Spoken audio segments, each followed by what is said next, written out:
A failed hero turns into a monster after being attacked by a parasite, but continues to pretend he's normal. Kafka lives in a world plagued by giant creatures known as Kaijus, a constant threat to humanity. Over time, mankind has learned to coexist with this danger by creating a specialized defense force to exterminate these monsters. One day, a new kaiju suddenly emerges from the sea and attacks a port city, triggering massive floods. An emergency broadcast warns civilians to seek shelter underground. The creature, a towering 60-meter behemoth, rampages through the city, crushing buildings and everything in its path, while helpless onlookers can do nothing but watch. The government quickly dispatches the defense force, who surround the kaiju and unleash a barrage of missiles once the area is evacuated. The entire operation is broadcast across the nation, and viewers speculate which division will take on the monster. This time, it's the elite 3rd Division. Soldiers leap from helicopters with specialized weapons, landing on rooftops near the creature. The kaiju continues its rampage, destroying everything in sight, but the division lays down, suppressing fire to weaken and distract it. Some of the fighters charge forward, dodging the monster's deadly blows with incredible agility. Their leader, armed with a massive hand cannon, seizes the opening and fires a powerful shot straight into the kaiju's heart. The creature convulses, bubbles up, and explodes into a bloody mess, raining gore across the battlefield. Later that day, Kafka observes the aftermath through binoculars while eating lunch. He sighs, realizing how much cleanup work lies ahead. Meanwhile, the public cheers for the 3rd Division's flawless victory. 0 casualties, total success, while Kafka quietly walks past the crowd unnoticed. He's not a hero. He's a cleaner, part of the team that arrives after the battle to clean up the devastation. While soldiers are celebrated, Kafka and his crew are left to handle the filth. Climbing onto the kaiju's carcass, he begins cutting it into smaller sections as drones hover overhead to collect biological samples. He calls for a heated chainsaw, but notices a rookie trying to lift the monster's intestines. A deadly mistake. Kafka yells for him to stop, but it's too late. The organ bursts, and the rookie is injured by the acidic fluids. Kafka rushes to his side, administers first aid, and stabilizes him. Having seen this kind of injury countless times, he knows exactly what to do. Looking at the remaining mess, Kafka wonders how they'll manage to finish cleaning within a week.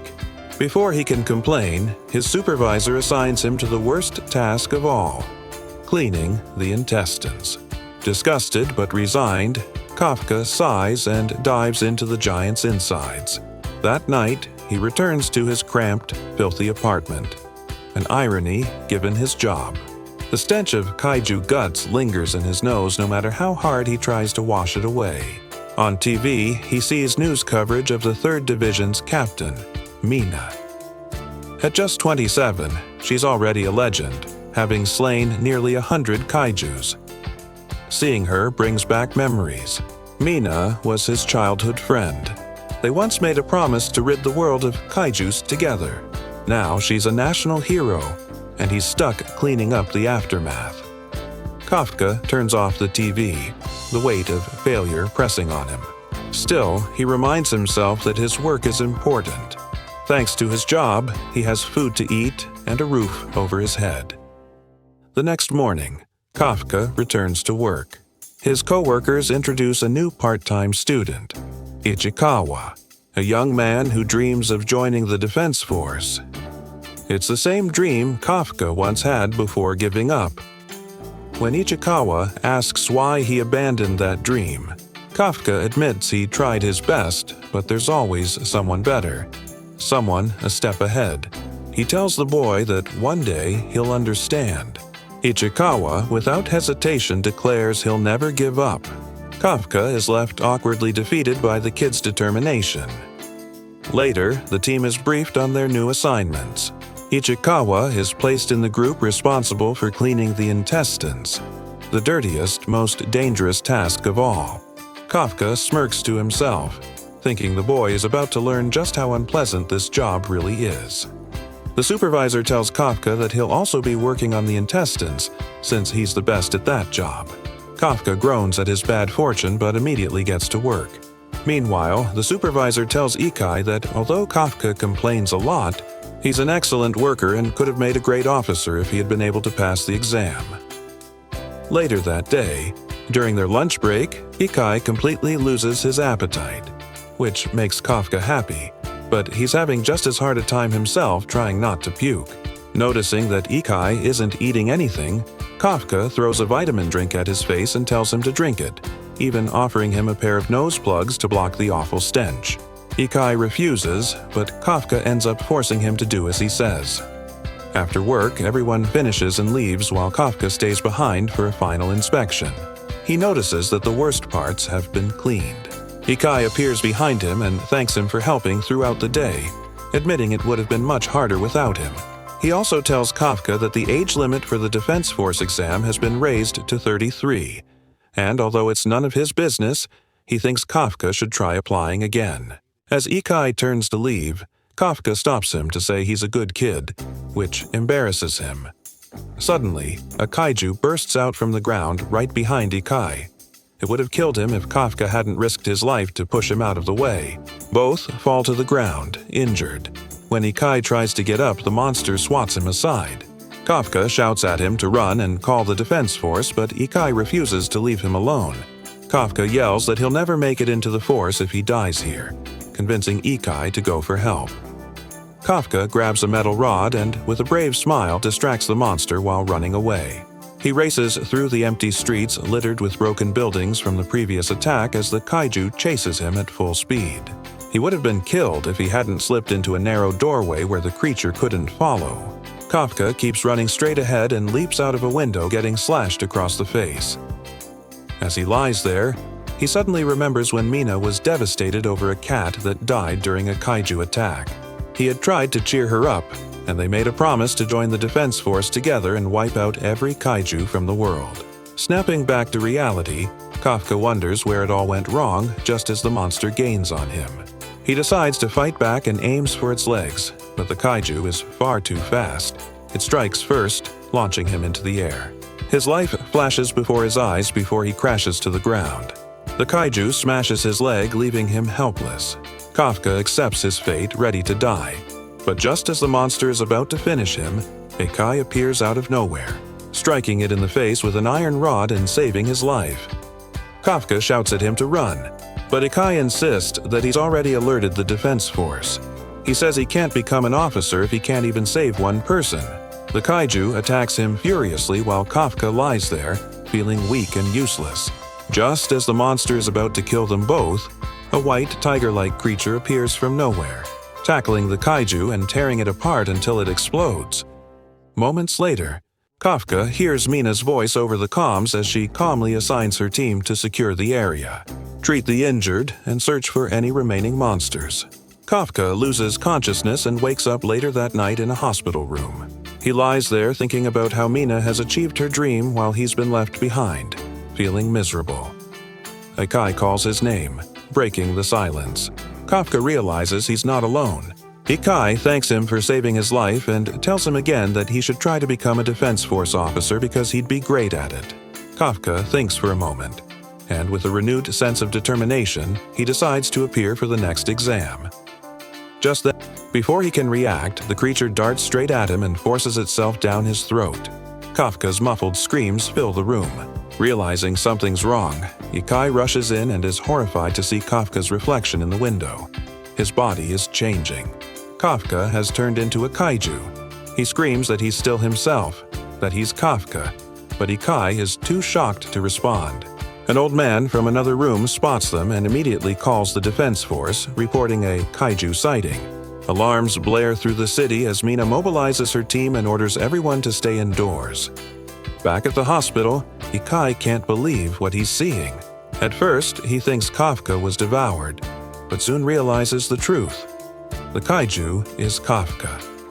The old man who saw everything starts panicking, while Touch, shocked by his own strength, he realizes he's truly becoming a kaiju. The noise draws other patients who peek into the room, only to scream and scatter after seeing Kafka's monstrous form. Isekai tells him they don't have much time. The defense forces are probably already on their way to the hospital. The two decide to flee immediately. Kafka heads to the window and tries to open it gently, but his strength is not the time to admire himself and jumps out first. Kafka follows, but his jump is so powerful that he lands far away from the building. Isekai runs down the street searching for him and freezes when he spots Kafka lumbering toward him. Kafka looks even worse now. His form admits he can't control anything at all. Suddenly, his tongue shoots out, catches a bird midair, and eats it. Kafka is actually impressed, joking that he's always wanted to be like Venom. Isekai, disgusted, tells him to get a grip. Kafka somehow manages to calm himself and revert to his earlier kaiju form. They run through the dark streets looking for a place to hide when Kafka suddenly stops, embarrassed, and says he really needs to pee. Isekai groans and tells him to hold it, but Kafka can't. He ends up urinating through his chest. Mortified, Kafka mutters that he'll never get married now, and Isekai smirks, saying it's their lucky break. The defense force will have to deal with that first, giving them time to lay low. Meanwhile, at the site of the explosion, another kaiju has burst from the ground, destroying houses. A woman is trapped under rubble while her young daughter desperately tries to free her.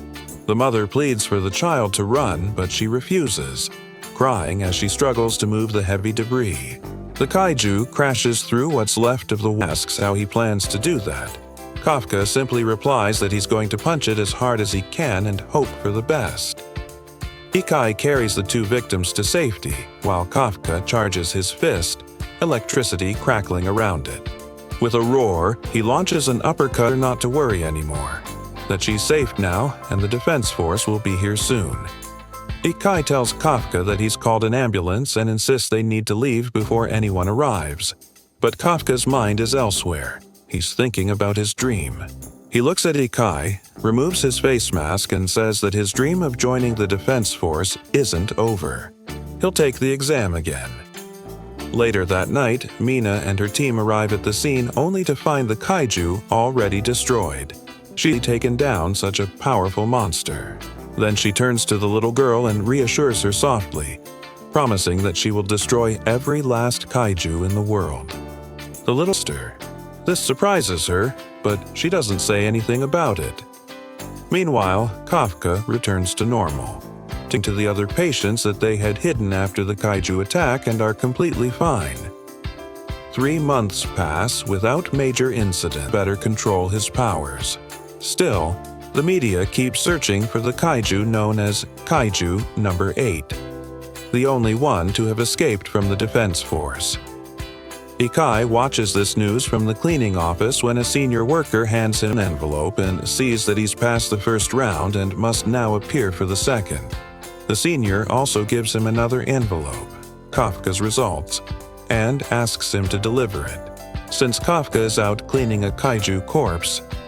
Curious, Isekai checks Kafka's results on the way and is shocked to see that Kafka has passed too.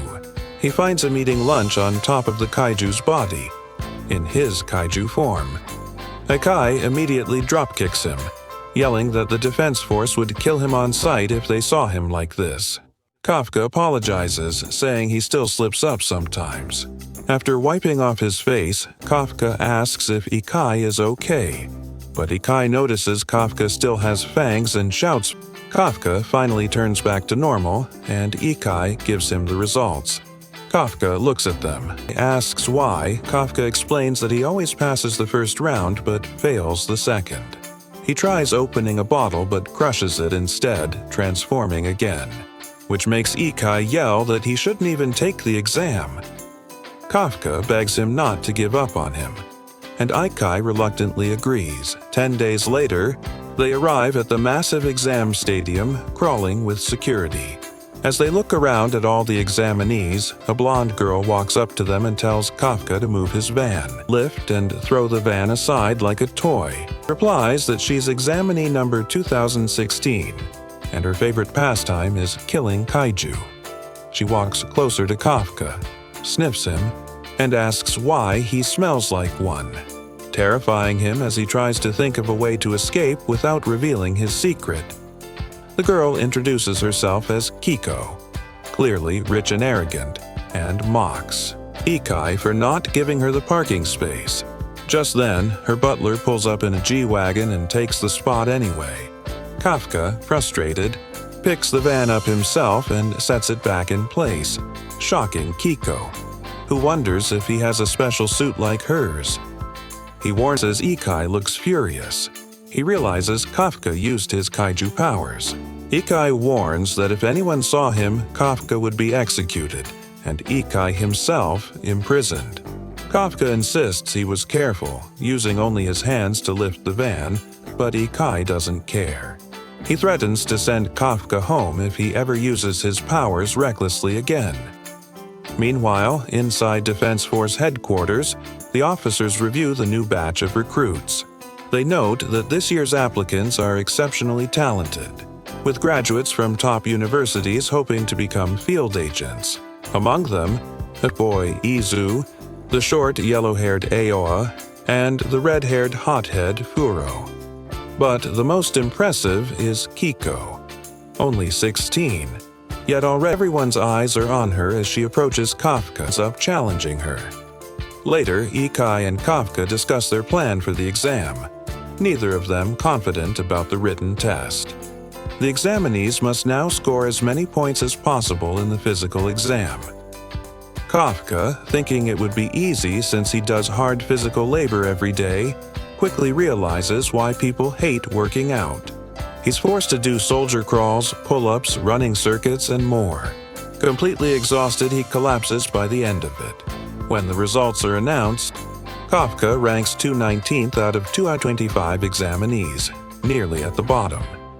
Meanwhile, Kiko walks. Kafka refuses to back down against a spoiled.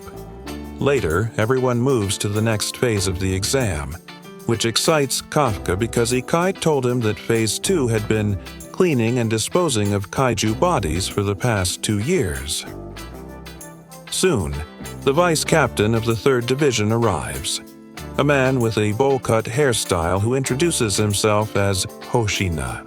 He tells them the next part of the exam will be fun and opens a massive gate behind him. Kafka waits eagerly, expecting to hear the command to wear kaiju disposal suits and start cleaning. But to his horror, the next test turns out to be kaiju elimination. He glares at Ikai, who nervously says they must have changed it this year. As Hoshina explained in strength, called combat power, which measures how synchronized they are with the suit. He announces some of the top results. Ikai, 80%, combat power Izu, 20% AOA, Kinstierspert tells them not to worry. Even with hard training, most soldiers reach only around 20%. One of the staff gasps and reports that Kiko has an astonishing 46% combat power. Have a platoon leader and has set a new record for the highest combat power ever recorded in a rookie. Ikai looks disappointed with his own score, but Hoshina report comes in. Kafka's combat power is 0%. Hoshina bursts out laughing, watching Kafka struggle and strain to activate his suit, joking that he looks like he's constipated. Kiko rolls her eyes, remembering the power he showed her in the parking lot, but there's no time to test him again. The final exam is about to begin. The trainees gather on a ridge overlooking a massive containment zone. Hoshina explains that these kaiju killed over 16 people last year but were captured alive to be used for training new recruits. He orders them to fight with everything they have while drones monitor their progress. If anyone is severely injured or unable to continue, a shield will deploy to remove fall behind. Ikai glances back and says Kafka's the one lagging behind. Kafka complains that the guns are too heavy without the suit's power, making them hard to handle. Ikai asks what they should do next as they continue through the battlefield. They clearly don't have the firepower to match the stronger participant promise he made to her years ago, and he decides he won't give up no matter what. He tells Isekai that the drones are following each of them individually, meaning the Defense Force isn't just looking at kills, they're also judging adaptability and teamwork. They can use that to their advantage by acting as good support. Action. He spots Izu's group struggling to take down a kaiju. Then, Kafka, he's cleaned and disposed of its kind before. He knows its weak spots. Without warning his teammates, Kafka pulls out a flashbang and decides to play a little CS GO. He throws the grenade and it explodes with a blinding flash. The kaiju screams in agony, its sense hearing, and its weak spot is the belly. Izu hesitates for a moment but follows his advice, firing directly at the creature's abdomen. The kaiju collapses instantly. Izu thanks Kafka for his help, but Kafka is already running off, eager for more nowhere, and slams him square in the chest, sending him flying. In the control room, the operator reports to Hoshina that Kafka has sustained multiple fractures and internal damage. Hoshina orders them to prepare the shield for medical evacuation, but Kafka refuses to give up. Gritting his teeth, he tries to get back up as the kaiju charges again, ready to finish him off. Before it can strike, a barrage of bullets shreds the monster apart. The shooter, Kiko, steps forward, lowering her weapon.